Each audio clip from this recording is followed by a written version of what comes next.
اپنی چادر پھینکی اور سیدھا ندی کے یخ بستہ پانی میں کود گیا۔ اس نے طاقتور تیراک کی طرح پانی کو چیرتے ہوئے ہیر تک رسائی حاصل کی۔ اس نے ہیر کو مضبوطی سے بازو سے پکڑا اور اسے اپنے سہارے کنارے تک کھینچ لایا۔ ہیر بری طرح کھانس رہی تھی اور خوف اور سردی سے اس کا پورا وجود کانپ رہا تھا۔ تم لوگوں کا دماغ خراب ہو چکا ہے، کسی کی جان چلی جاتی تو کیا ہوتا؟ بیوقوف جاندروں جیسی حرکتیں ہیں تمہاری، شرم نام کی کوئی چیز نہیں ہے تم میں۔ ارتضیٰ نے ولید اور باقی لڑکوں پر غصے سے دھاڑتے ہوئے کہا۔ اس کی آنکھوں میں خون اتر آیا تھا اور اس کی گرجدار آواز سے ندی کا سکوت ٹوٹ گیا تھا۔ کزنز ڈر کے مارے پیچھے ہٹ گئے، ان کے چہروں کا رنگ فاق ہو گیا تھا۔ پھر ارتضیٰ نے غصے سے ہیر کو دیکھا جو گیلے کپڑوں میں سمٹی بیٹھی تھی۔ اور تم اتنی بھولی کیوں ہو کہ سب کا کہا مان لیتی ہو؟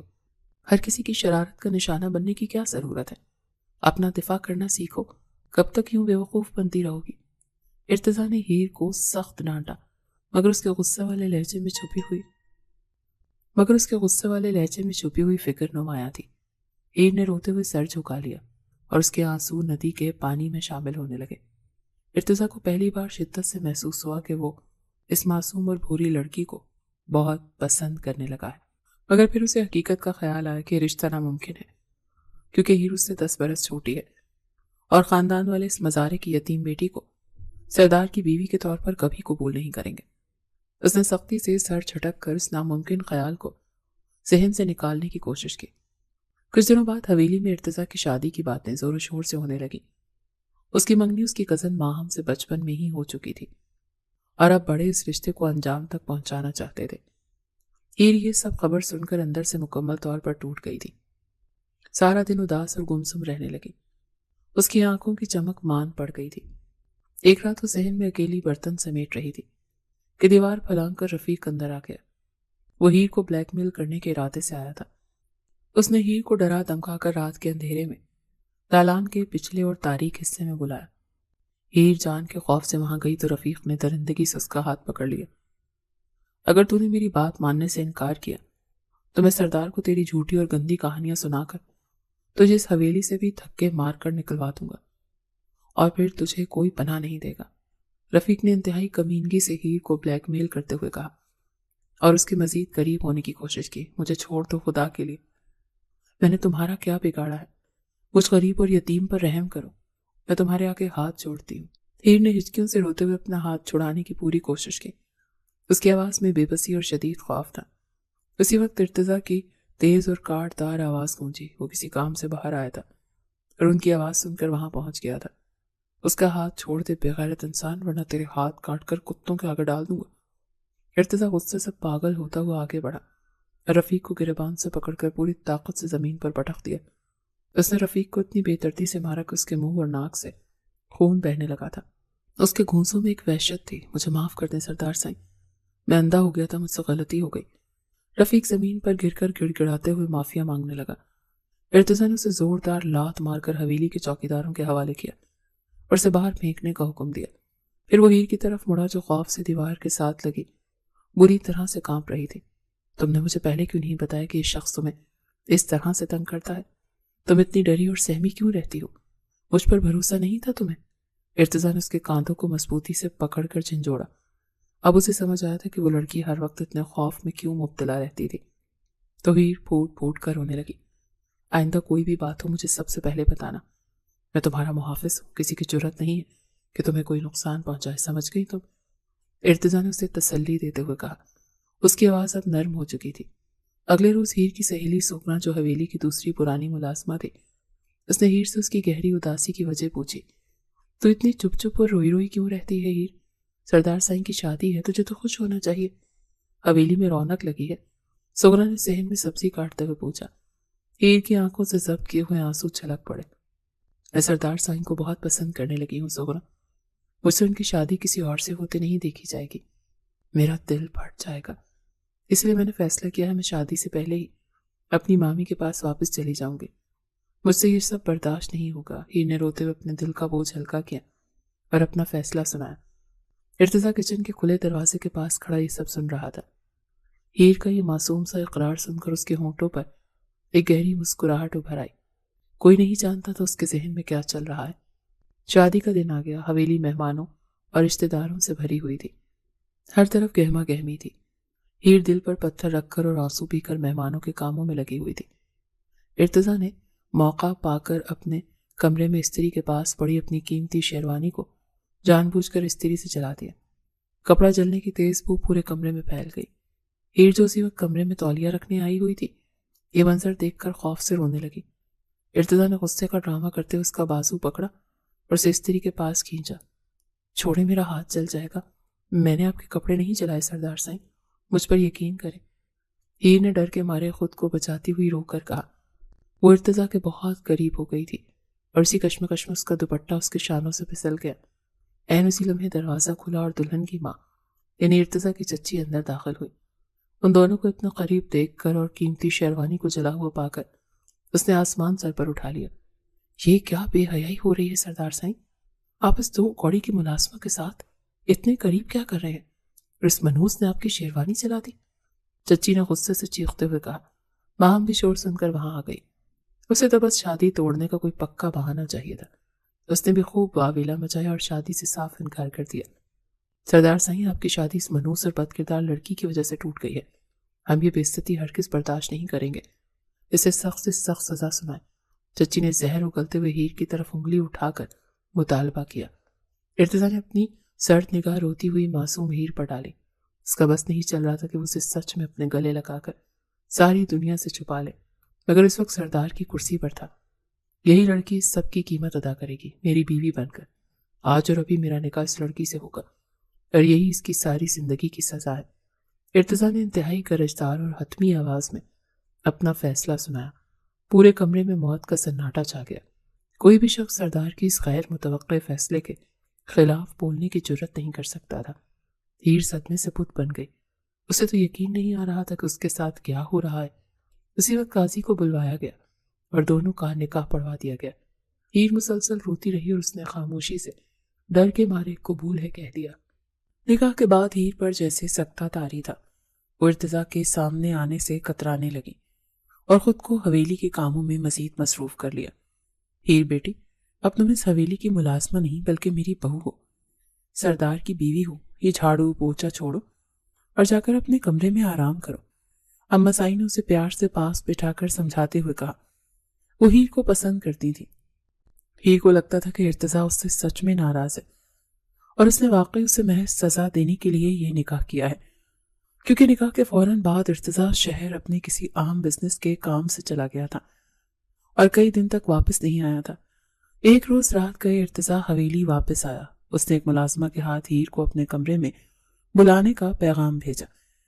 ہیر نے ڈر کے مارے جانے سے انکار کر دیا اور اپنے کمرے کا دروازہ اندر سے مضبوطی سے لاک کر لیا۔ ارتضیٰ تھکا ہوا تھا، اس لیے وہ غصہ ضبط کر کے چپ چاپ سو گیا۔ اگلی صبح ہیر یہ سوچ کر کہ سردار سائیں رات کے سفر کے بعد ابھی سو رہے ہوں گے، کمرے کی صفائی کرنے چلی گئی۔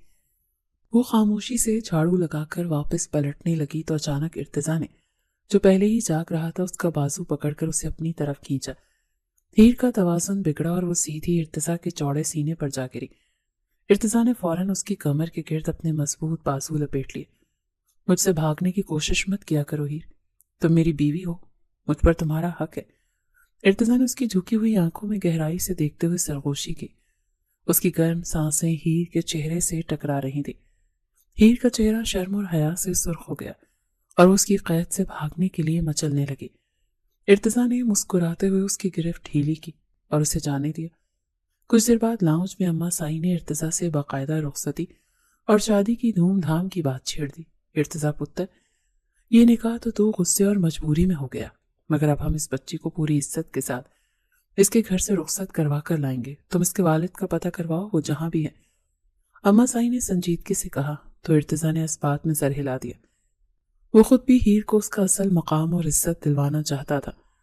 اس نے اسی وقت اپنے خاص بندوں کو ہیر کے اصل خاندان اور والد کی تلاش کا حکم دے دیا تاکہ وہ اپنی محبت کو اس کا جائز حق دلا سکے۔ سردار سائیں، ہم نے ہیر بی بی کے خاندان کا پتہ لگایا ہے اور حقائق بہت بھیانک ہیں۔ ارتضیٰ کے خاص آدمی نے ایک بھاری فائل میز پر رکھتے ہوئے انکشاف کیا۔ اس کے چہرے پر تفتیش کے دوران ملنے والے حقائق کی وجہ سے گہری پریشانی اور خوف نمایاں تھا۔ ارتضیٰ نے ایک جھٹکے سے فائل کھولی اور پڑھتے ہی اس کی سیاہ آنکھوں میں شدید حیرت اور غصہ ابھر آیا۔ اس کے ماتھے کی رگیں تن گئیں۔ اس کی بیوی کوئی معمولی مزارے کی بیٹی نہیں تھی، بلکہ علاقے کے طاقتور MNA ابراہیم شاہ کی اکلوتی بیٹی تھی۔ وہ صفحات پلٹتا گیا اور ہر صفحے پر درج ظلم کی داستان اس کے خون کو کھولا رہی تھی۔ ابراہیم شاہ کو فوراً حویلی بلوا۔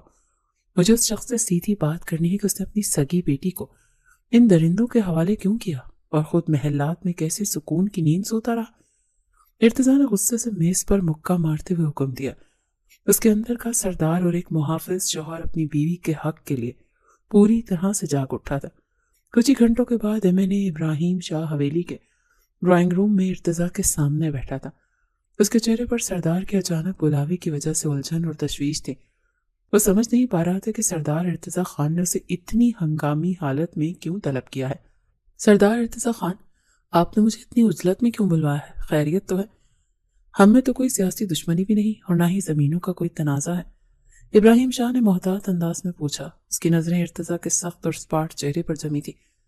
آپ کی بیٹی ہیر میرے نکاح میں ہے اور پچھلے 20 سال سے در بدر کی ٹھوکریں کھا رہی تھی۔ کہاں تھے آپ جب اس پر ظلم ہو رہا تھا، جب وہ ایک ایک روٹی کے لیے محتاج تھی؟ ارتضیٰ نے بغیر کسی تمہید کے سیدھا اور کاٹ دار سوال کیا۔ اس کی آواز میں چھپا ہوا غصہ اور نفرت واضح تھی۔ ابراہیم شاہ کا رنگ فوراً اڑا تھا۔ اس کے چہرے پر ہوائیاں اڑنے لگیں اور وہ کانپتے ہوئے اپنی جگہ سے کھڑا ہو گیا۔ میری بیٹی، میری ہیر زندہ ہے؟ یہ آپ کیا کہہ رہے ہیں سردار سائیں؟ میری ماں نے تو مجھے بتایا تھا کہ میری بیوی شہزادی میری بیٹی کو لے کر کسی اور کے ساتھ بھاگ گئی ہے، اور میں ساری زندگی اسی شرمندگی اور ذلت میں جیتا رہا۔ میں نے تو اپنی بیٹی کو مردہ سمجھ لیا تھا۔ ابراہیم شاہ کی آنکھوں سے بے ساختہ آنسو بہنے لگے۔ آپ کی ماں نے آپ سے بہت بڑا اور گھنانا جھوٹ بولا ابراہیم شاہ۔ حقیقت یہ ہے کہ آپ کی بیوی شہزادی کو پتہ چل گیا تھا کہ آپ کی ماں نے آپ کے باپ یعنی اپنے سسر کو زہر دے کر مارا ہے، اور وہ خود نہیں مرا تھا بلکہ اسے بے دردی سے راستے سے ہٹایا گیا تھا۔ ارتضیٰ نے انتہائی سرد اور بے رحم لہجے میں تلخ حقیقت بیان کی۔ وہ اس شخص کو اس کی اندھی عقیدت کا آئینہ دکھا رہا تھا۔ ابراہیم شاہ یہ سن کر صدمے سے کرسی پر گر پڑا۔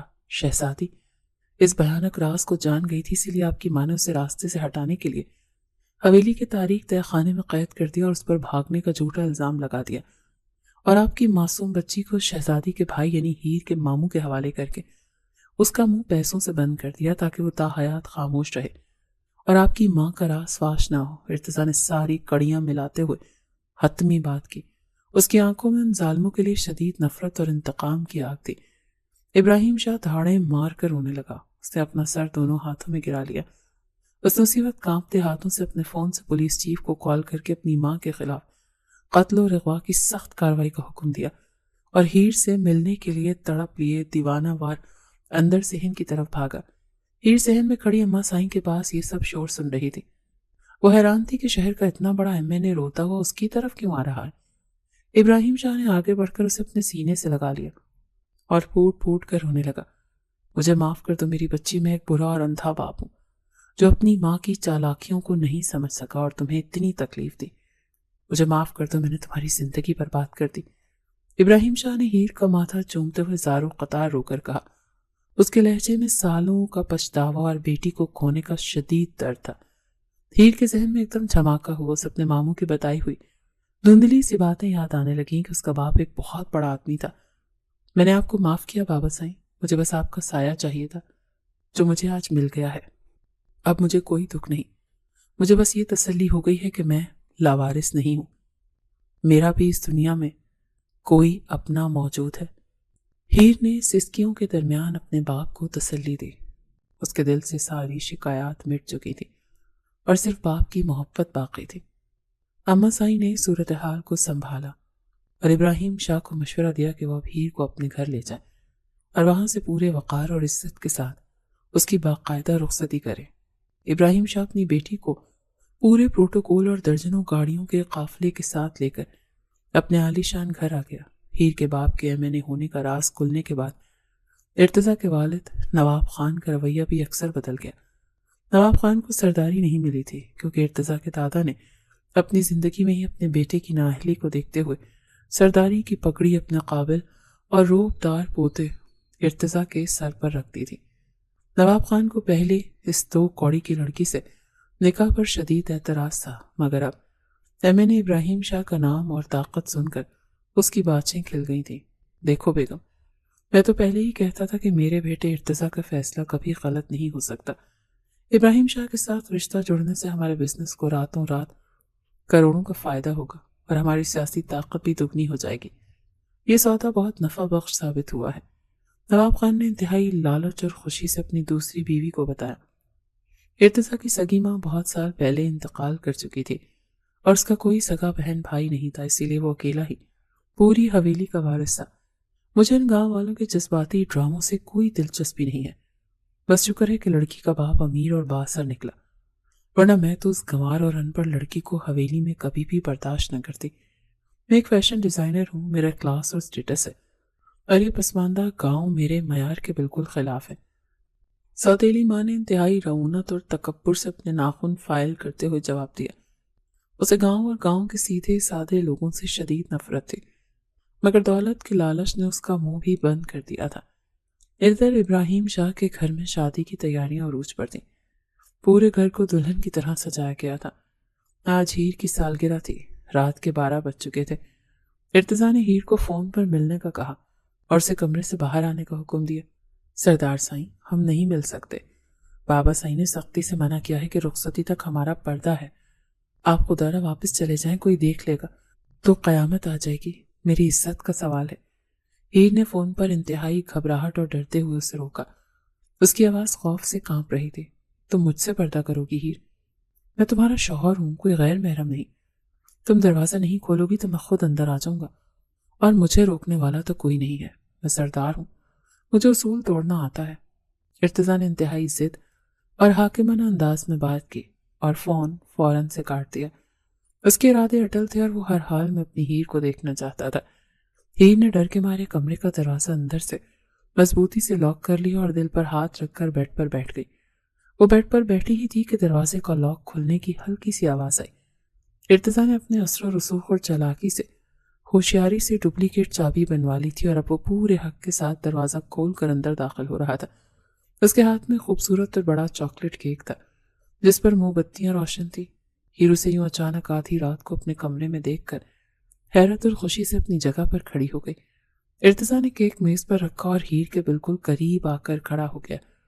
اس کی نظروں میں ایک عجیب سا سحر تھا۔ سالگرہ مبارک ہو میری جان، میری ہیر، تم میری زندگی کی سب سے خوبصورت حقیقت ہو۔ آج کے دن تم اس دنیا میں میرے لیے آئی تھی۔ ارتضیٰ نے انتہائی نرمی اور محبت سے اس کی بڑی اور اداس آنکھوں میں دیکھتے ہوئے سرگوشی کی۔ اس کے آواز میں گہرا خمار اور چاہت چھپی تھی۔ ہیر کی آنکھوں میں بے ساختہ آنسو آ گئے۔ آپ کا بہت شکریہ سردار سائیں، آپ نے مجھے زندگی کی ہر خوشی دی ہے۔ میں آپ کے اس عظیم احسان کا بدلہ ساری زندگی نہیں چکا سکتی۔ آپ نے مجھے اندھیرے میں رہنے والی لڑکی کو روشنی دی ہے۔ ہیر نے روتے ہوئے انتہائی عقیدت اور محبت سے ارتضیٰ کے ہاتھ کو چوم لیا تھا۔ اس کے لہجے میں سچی محبت اور حد درجہ شکر گزاری تھی۔ ارتضیٰ نے مسکراتے ہوئے اس کا نرم اور کانپتا ہوا ہاتھ اپنے مضبوط ہاتھوں میں تھام لیا اور اس کی آنکھوں سے آنسو صاف کیے۔ یہ احسان نہیں ہے، میری محبت ہے ہیر۔ میں تمہیں اس دن سے دیوانوں کی طرح پسند کرتا ہوں جب تم پہلی بار میری گاڑی کے سامنے آئی تھی، میری معصوم سی پری جسے دنیا کی کوئی خبر ہی نہیں تھی۔ میں تمہاری سادگی پر اسی دن ہار گیا تھا۔ ارتضیٰ نے اس کے چہرے سے بکھری ہوئی لٹیں ہٹاتے ہوئے اپنے دل کا حال پوری سچائی سے سنایا۔ ہیر شدید حیرت سے اسے دیکھنے لگی۔ آپ کا دل زور زور سے دھڑک رہا تھا، مگر آپ کی تو شادی ہونے والی تھی ماہم بیوی سے، پھر آپ نے مجھ غریب سے نکاح کیوں کیا؟ اور وہ سب تماشا کیا تھا جو شیروانی جلنے پر ہوا تھا؟ مجھے تو لگا آپ سچ میں مجھ سے غصے میں تھے۔ ہیر نے الجھن اور بے پناہ معصومیت سے سوال کیا۔ وہ اب بھی اس معمے کو نہیں سمجھ پائی تھی کہ اس دن اصل میں ہوا کیا تھا۔ ارتضیٰ نے ایک دلکش اور شرارتی قہقہہ لگایا جس سے ہیر کے دل کی دھڑکن مزید تیز ہو گئی۔ وہ شادی میں نے خود ختم کروائی تھی میری جان۔ میں نے جان بوجھ کر اپنی پسندیدہ شیروانی استری سے جلائی تھی تاکہ ماہم کی ماں تماشا بنائے اور شادی ٹوٹ جائے، اور پھر میں پورے حق اور سرداری روب کے ساتھ تمہیں اپنی بیوی بنا سکوں۔ مجھے پتا تھا وہ موقع ہاتھ سے جانے نہیں دیں گی۔ میری منزل صرف تم تھی ہیر، اور میں اپنی منزل کو پانے کے لیے کسی بھی حد تک جا سکتا تھا۔ ارتضیٰ نے انتہائی فخر اور گہری محبت سے اپنی اس شاندار اور خطرناک چال کا اعتراف کیا۔ ہیر تو یہ سن کر ہی دنگ رہ گئی تھی۔ اسے یقین نہیں آ رہا تھا کہ سردار ارتضیٰ خان جیسے روبدار اور اصول پسند انسان نے صرف اسے پانے کے لیے اتنا بڑا کھیل کھیلا اور سب کی آنکھوں میں دھول جھونکی۔ اس کا دل محبت کے شدید اور میٹھے جذبات سے لبریز ہو گیا۔ آپ مجھ سے اتنی محبت کرتے ہیں، میں تو اس قابل بھی نہیں تھی، میں تو ایک معمولی سی لڑکی تھی۔ ہیر نے شرماتے ہوئے اپنی پلکیں جھکا لی۔ اس کے رخسار حیا کی زیادتی سے سرخ تھے۔ تم میری سردانی ہو ہیر، میری زندگی کا واحد سکون ہو، اور تم ہر خوشی کے قابل ہو۔ اب تم کبھی اکیلی نہیں ہوگی۔ ارتضیٰ نے اس کا چہرہ اپنے ہاتھوں کے پیالے میں لے کر انتہائی شدت سے کہا۔ اس رات انہوں نے ایک ساتھ کیک کاٹا اور وہ رات ان کی محبت کے اعتراف اور ایک ہونے کی گواہ بن گئی۔ ارتضیٰ نے اپنی محبت کے تمام رنگ اور شدت اپنی ہیر پر نچھاور کی تھی۔ انہوں نے وہ رات ایک ساتھ گزاری، ہر دوری کو مٹا کر اپنے رشتے کی بنیاد کو امر کر دیا۔ اگلے چند دنوں میں ان کی شادی کی تقریبات کا باقاعدہ اور شاندار آغاز ہو گیا۔ سردار کی حویلی اور M&A ہاؤس کو برقی کمکموں اور ہزاروں من پھولوں سے سجایا گیا۔ ہر طرف خوشیوں کا راج تھا اور ہوائی فائرنگ سے آسمان گونج رہا تھا۔ پورے علاقے میں کھانا تقسیم کیا جا رہا تھا۔ رخصتی کے دن ہیر قیمتی سرخ روسی جوڑے اور بھاری ہیروں کے زیورات میں کسی سچی شہزادی سے کم نہیں لگ رہی تھی۔ اس کا باپ ابراہیم شاہ فخر اور نماکوں سے اپنی بیٹی کو رخصت کر رہا تھا۔ نواب خان اور ارتضیٰ کی سوتیلی ماں بھی اپنے مفادات اور سیاسی فائدے کی خاطر اس شادی میں پیش تھے اور مہمانوں کا استقبال خوش دلی سے کر رہے تھے، مگر ارتضیٰ کی نظروں کا واحد مرکز صرف اس کی ہیر تھی۔ وہ سب سے بے نیاز ہو کر صرف اپنی محبت کو دیکھ رہا تھا۔ جب اسے اپنے ساتھ گاڑی میں بٹھا کر حویلی لایا تو اس نے ہیر کا ہاتھ مضبوطی سے تھام لیا۔ آج سے تم ان 7 گاؤں کی سردارنی ہو ہیر۔ ارتضیٰ خان کوئی بھی فیصلہ تمہاری مرضی کے خلاف نہیں ہوگا، یہ میرا تم سے اٹل وعدہ ہے۔ میں تمہارے ہر قدم پر تمہارا سایہ بن کر چلوں گا۔ ارتضیٰ نے اپنی حاکمیت ہیر کے قدموں میں رکھتے ہوئے مسکرا کر کہا تھا۔ اس کی نظروں میں ہیر کے لیے بے پناہ عزت اور محبت تھی۔ ہیر نے خوشی کے آنسوؤں کے ساتھ ارتضیٰ کے کاندھے پر سر رکھ دیا۔ اس کی تمام تکلیفوں، دکھوں اور محرومیوں کا ازالہ ہو چکا تھا۔ اب وہ سردار ارتضیٰ خان کے مضبوط قلعے میں ہمیشہ کے لیے محفوظ تھے۔